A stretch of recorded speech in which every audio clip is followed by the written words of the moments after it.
శ్రీ గురుభ్యో నమః. శ్రీ గణేశాయ నమః. తైత్రయోపనిషత్తులలో ప్రధానమైనటువంటి శిక్షావల్లి గురించి కాస్త వివరం తెలుసుకుంటూ, మొట్టమొదట స్వామివారి తాలూకా శిక్షా ఉపనిషత్తులో షణ్ణోమిత్రశం వరుణ అనేటటువంటి మంత్రం ప్రారంభమవుతుంది. దానికి అర్థం తర్వాత తెలుసుకుందాం అనుకుంటూ, శిక్షాం అనేటటువంటి పదానికి అర్థం కిందటి వీడియోలో చెప్పుకున్నాం. బ్రహ్మ సాక్షాత్కారానికై మరియు ఆచరణ విధానాన్ని గురించి, అపర ధర్మాలను గురించి చెప్పేది శిక్షాం అనేటటువంటిది. వ్యాఖ్యాస్యామ అనే పదం గురువులు శిష్యులకి ఉపదేశిస్తున్నారు.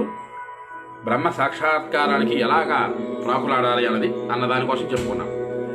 ఇక్కడ వర్ణస్వర అనేటటువంటి పదం, వర్ణ అనేటటువంటి పదానికి చాలా విశేషణార్థాలను ఇక్కడ చెప్పారు గురువులందరూ కూడా.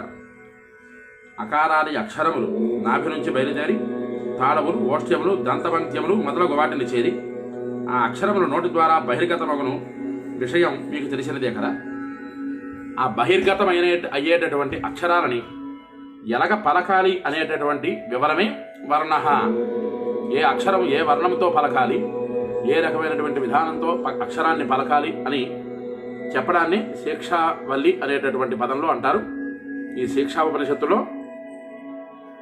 స్వరయుక్తముగా చెప్పాలి అని చెబుతున్నారు. వర్ణము అక్షరము తాలూకు వర్ణాన్ని ఎరిగి స్వరయుక్తముగా చెప్పాలి. స్వరము అంటే వేదమంత్రానికి ఉదాత్తము, అనుదాత్తము, స్వరితము అంటూ సమస్తమైనటువంటి విషయాలు ఉన్నాయని, ఈ ఉదాత్త అనుదాత్త స్వరితాలతో పలికిన నాడే వేదానికి అర్థం ఉంటుందని ఇక్కడ ఋషులందరూ కూడా గురుస్వరూపంతో శిష్యులకి బోధిస్తున్నారు.